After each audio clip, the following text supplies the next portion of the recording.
Hello বন্ধুরা, আমরা আজকে আবার চলে আসলাম নতুন একটা ভিডিও নিয়ে। এখন আমরা দিয়ে দেব, গরম জল করতে দিছি, এর ভিতর দিয়ে দিব কাঁচকলার খোসা। কাঁচকলার খোসাটা সেদ্ধ করে নিব। এটা ভালো সেদ্ধ করতে হবে। এটা কি হবে? বাটা হবে, কাঁচটা হবে সেদ্ধ করে। বন্ধুরা, আমাদের কলার ছোবাটা বা সালটা সেদ্ধ করা হয়ে গেছে। আমরা এখন বিলীন করে নিব, তাহলে আমাদের ভর্তার জন্য রেডি হয়ে যাবে। কি কি দিচ্ছিস? কিছু রসুন, কিছু পেঁয়াজ আর কিছু মরিচ দিয়ে বিলীন করে নিতে হবে। এটা কি কাঁচা কাঁচাই থাকবে নাকি? হ্যাঁ, এটা এরকম করে বিলীন করে নিতে হবে। ভাজা করতে মানে আর একটু ভেজে নিতে হবে এটা করার পর? হ্যাঁ হ্যাঁ, তেল দিয়ে ভেজে নিতে হবে। আচ্ছা বন্ধুরা, এখন আমরা এটা বিলীন করব। আমাদের ব্লেন্ডার করা শেষ। এখন আমরা এটা একটু ভাজা ভাজা করে নেব। কিছু পরিমাণ লবণ চলে যাবে।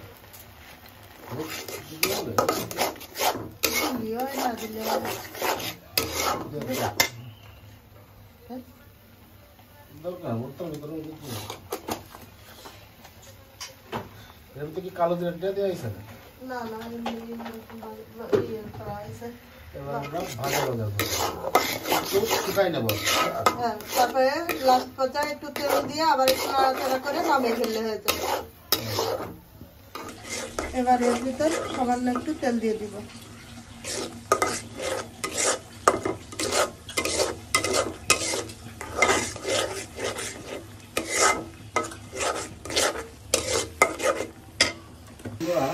আমরা লাল শাক ও সবুজ শাক ভাজি করব। প্রথমে কি করলি? এমনি জলটা গলে যাওয়ার জন্য এটা একটু রেখে দিতে হবে। পরে জলটা গলে গেলে জলটা ফেলাই দিতে হবে, পরে ভাজতে হবে পেঁয়াজ রসুন দিয়ে। ঢেকে দিতে হবে, এরকম থাকলে হয়ে যাবে, ঢাকা লাগবে না। কলার বাটা, কলার ছোলা বাটা হচ্ছে আমাদের কলার ছোয়া, কলার ছোলা বাটা রেডি। ভর্তা, কলার ছোলা ভর্তা রেডি। দেখেন, কিছুটা ধনে পাতাও অ্যাড করা হয়েছে এর সাথে।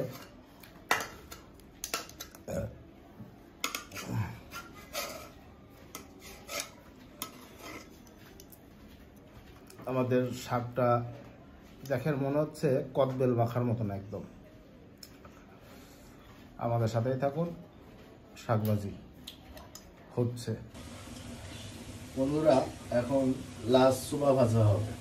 সামান্য কিছু তেল দিয়ে দিলাম।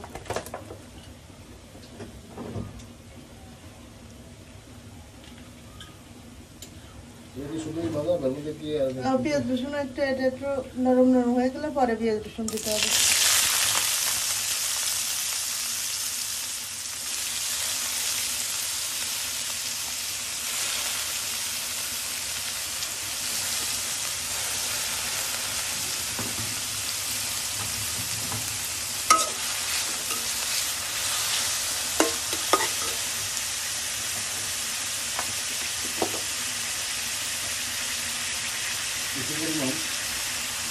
লবণ দিয়ে হলুদ দিয়ে দিতে হবে।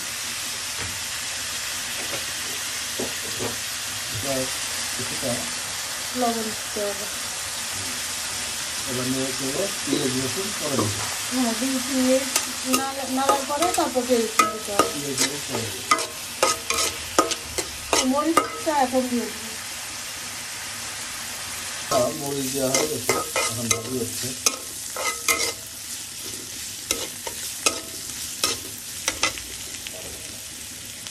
শাকটা সেদ্ধ হয়ে গেছে, এবার নামিয়ে ফেলবো। নামিয়ে তারপরে এর ভিতর সোমবারা দিতে হবে। আবার সোমবার দিবে। এটা পেঁয়াজ রসুন দিয়ে, পেঁয়াজ রসুন মরিচ দিয়ে এটা ভাজি করতে হবে। এ পর্যায়ে শাকটা আমরা নামিয়ে নেব।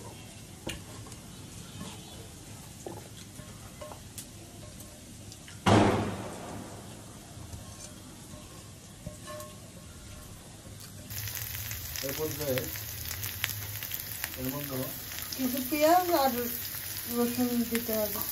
পেঁয়াজ কুচি ও রসুন কুচি দিয়ে দেওয়া হলো। এখন কিছু নাড়াচাড়া দিতে হবে।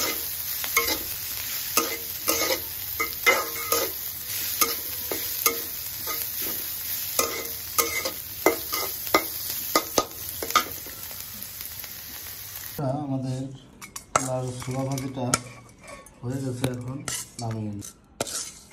আমাদের তেলটা গরম হয়ে গেছে, আর একটা চুলায় মাছ দিব, মাছটা ভেজে নিব। এটা আমরা বলি রয়না মাছ, কেউ বলে মিনি মাছ, কেউ বলে ভেদা মাছ।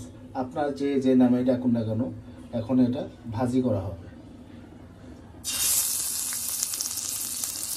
আমরা তেলটা আগে থেকে গরম করে রাখছিলাম, এখন মাছগুলো দিয়ে দিই। এটা কি দিয়ে ঝোল হবে? এটা হলো ফুলকপি আর আলু দিয়ে ঝোল হবে। ফুলকপি ও আলু দিয়ে ঝোল হবে মাছটা। আমরা মাছটা ভাজা পর্যন্ত ওয়েট করব। কড়াইটা গরম হয়ে গেছে, এর ভিতরে পেঁয়াজ রসুন কুচি আগে থেকে কাটা ছিল, এটা দিয়ে হবে। এরপরে দেওয়া হবে কাঁচামরিচ। হ্যাঁ, বন্ধুরা লাল শাক ভাজি হবে, লাল শাক ও ডাটা শাক, সবুজ শাক, লাল শাক ও সবুজ শাক ভাজি। বন্ধুরা মাছ ভাজি হচ্ছে, এপাশে আর একটা চুলায় শাক ভাজি হবে। ভালো করে পেঁয়াজ রসুন মরিচ কটা ভেজে নিতে হবে।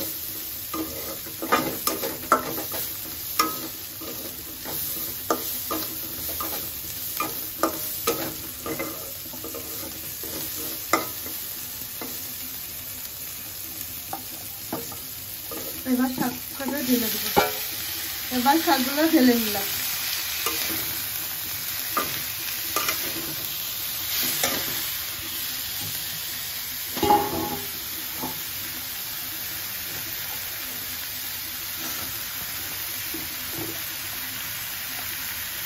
এর মধ্যে হলুদ দিয়ে দিলাম। বন্ধুরা হলুদ দেওয়া হবে,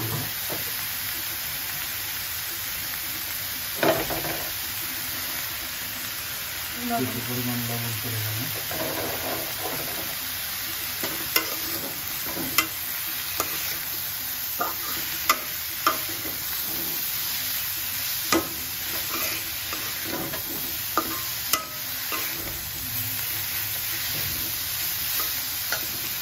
এই পাশে আমাদের মাছ ভাজি এক পাশে হয়ে গেছে, মাছটা উল্টে নিতে হবে।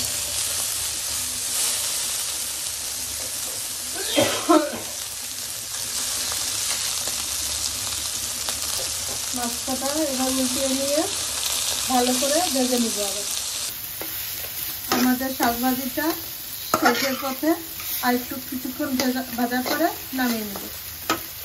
বন্ধুরা আমাদের শাক ভাজি শেষ, আমরা নামিয়ে নিব। দেখুন শাক ভাজিটা, সবুজ শাক ও লাল শাক ভাজি, কালারটা কত সুন্দর আসছে। এবার মাছের তরকারিটা রান্নার জন্য প্রস্তুতি করব। কিছু পরিমাণে তেল দিয়ে দিলাম।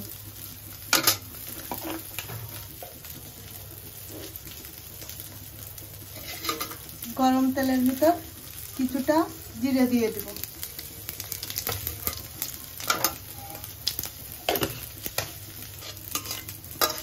এবার এই পর্যায়ে কফি আর আলুটা দিয়ে দিব।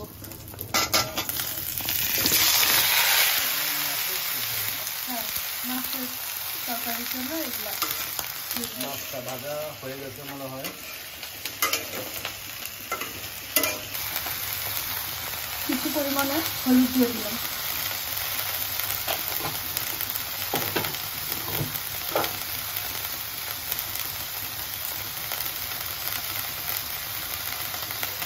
কিছু পরিমাণে লবণ দিয়ে দিলাম। এখন ভালো করে একটু নেড়ে চেড়ে ভেজে নিব। কফিটা লাল লাল হয়ে গেলে তখন জল দিয়ে দেবো।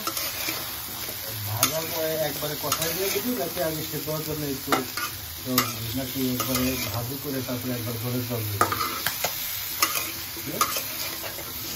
এটা ভাজার পরে একবারে কষা দিবি। হ্যাঁ একবারে কষিয়ে নেব। একবারে কষিয়ে দিয়ে তারপরে ঝোলের জল দেওয়া হবে। হ্যাঁ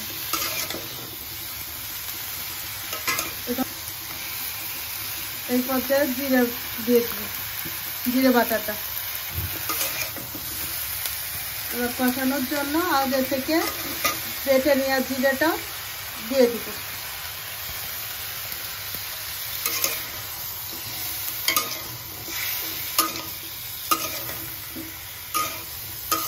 এবার এটা ভালো করে কষিয়ে নিতে হবে লাল লাল করে।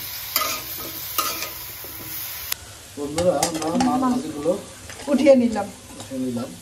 এখন আমরা আর একটা সবজি এই চুলায় বসাই দিব, দেখতে লাগবে না আমাদের সেই সবজিটা। বন্ধুরা আমরা আর একটা রান্না নিয়ে চলে আসলাম।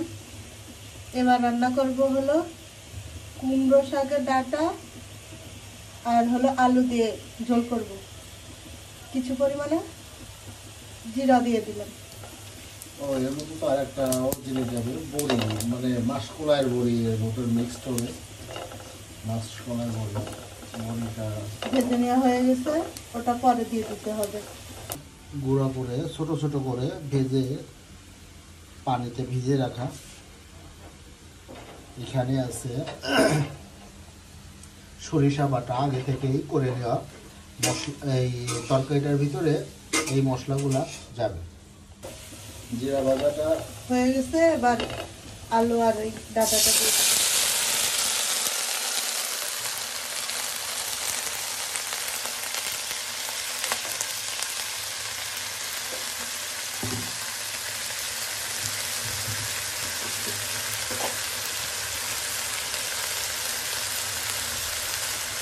কিছু পরিমাণে লবণ দিয়ে দিলাম।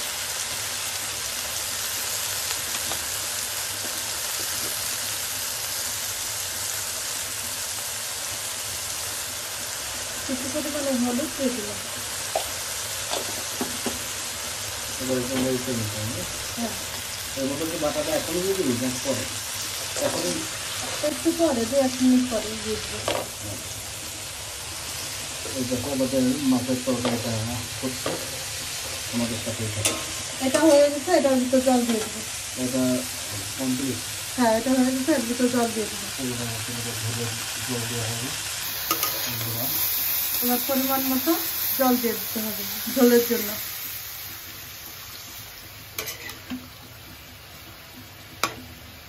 এবার এটা ঢাকা দিয়ে রাখতে হবে কিছুক্ষণ। সরিষা বাটাটা দিয়ে দিতে হবে।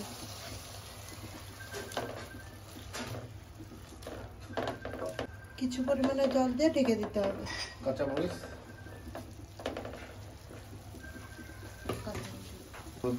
কিছু পরিমাণে কাঁচামরিচ দিয়ে দিলাম। দিয়ে এবার ঢেকে দিতে হবে। হ্যাঁ হ্যাঁ সামান্য একটু জল দিয়ে ঢাকা দিয়ে দিতে হবে। এরপর ভিতর বড়ি ভাজাটা দিয়ে দিছি। বন্ধুরা আগের থেকে যে বড়ি ভাজাটা রেখে দিয়েছিলাম সেটা এর ভিতর দিয়েছি। এখন এটা আর একটু ভালোভাবে নাড়াচাড়া দিয়ে ঝোলটা টানা অবধি অপেক্ষা করতে হবে। এবার মাছ কটা ঢেলে দিব।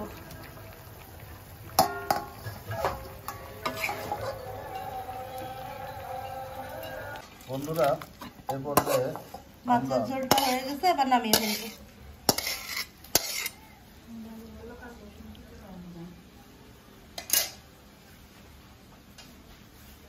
বন্ধুরা আমাদের কুমড়োর ডাঁটা ও আলু বড়ির ঝোলটা এটা তরকারিটাও হয়ে গেছে। আমরা সেটাও নামিয়ে ফেলতেছি।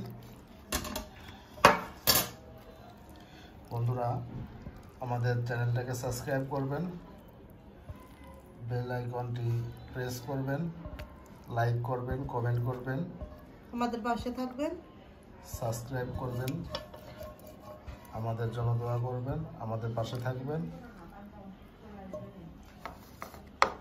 ধন্যবাদ বন্ধুরা, ভালো থাকবেন।